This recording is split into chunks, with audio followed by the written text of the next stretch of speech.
Hello, boys and girls. I am Josh at Random, and this is Crafty Chloe by Kelly DiPucchio, with illustrations by Heather Ross. This is Chloe. Chloe isn't very good at sports. Video games were never her thing.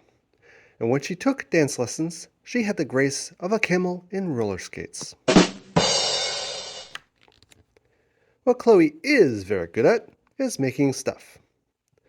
She knows that a whole new outfit can be made out of Dad's old shirts, and that coffee filters make very good flower hats for show and tell, and that anything becomes less boring with googly eyes on it. Chloe is very good at making clothes, too.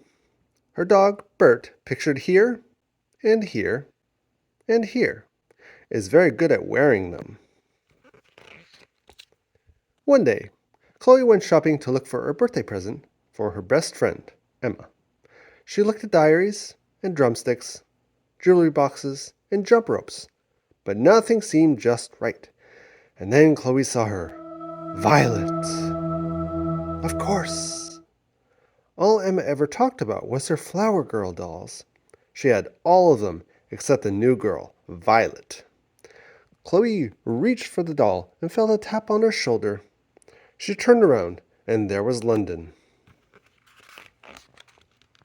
with her arms wrapped around Violet. If you're looking for a gift for Emma, she said extra sweetly. I already found the perfect present. Chloe's smile faded. She shrugged, pretending not to care. That's okay, because I'm going to make her something special that you can't even buy in a store. You're going to make her something? London cried in disbelief. She wrinkled up her nose as if Chloe just announced she was going to give Emma a jar of pickles for her birthday. Chloe stood there, feeling like a dried-up glue stick. She didn't know what to say. It's going to be very purple, came out of her mouth. London made a snorty laugh. Well, good luck with that. That afternoon, Chloe stared hopelessly into her pile of craft supplies. A macaroni necklace? Nah. A coffee mug? Nope. A sock monkey?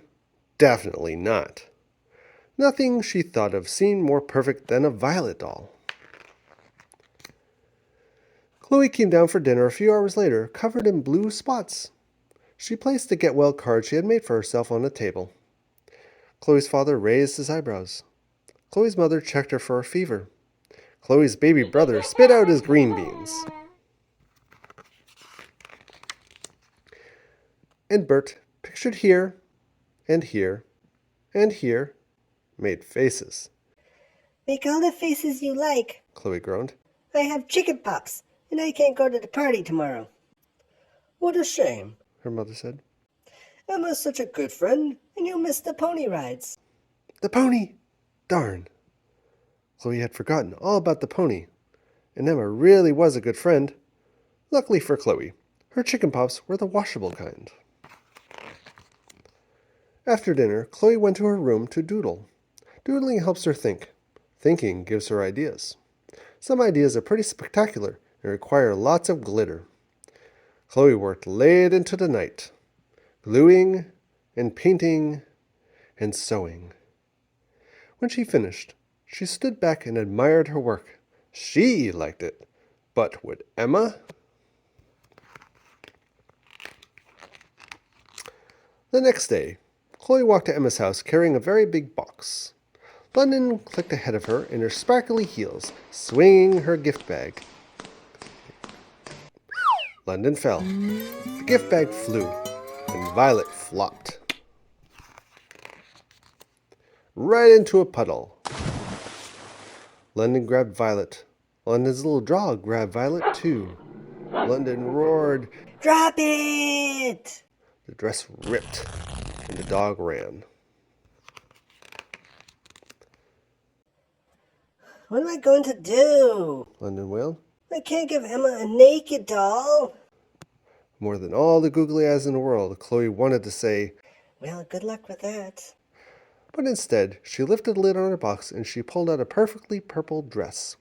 She can wear this. London reached for the dress. Did you really make this? She squealed. It's adorable. Chloe's eyes lit up like rhinestones. My grandma taught me how to sew, She said proudly. The girls dressed Violet in her new outfit. London peeked inside the box. Whoa, did you make that too? Chloe nodded again. Did you think Emma would like it? London smiled. I think she's going to love it. And she did. The end. Thank you very much for following along. If you like this and other read-alongs, please like and subscribe so you don't miss out. Thanks, and have a crafty day.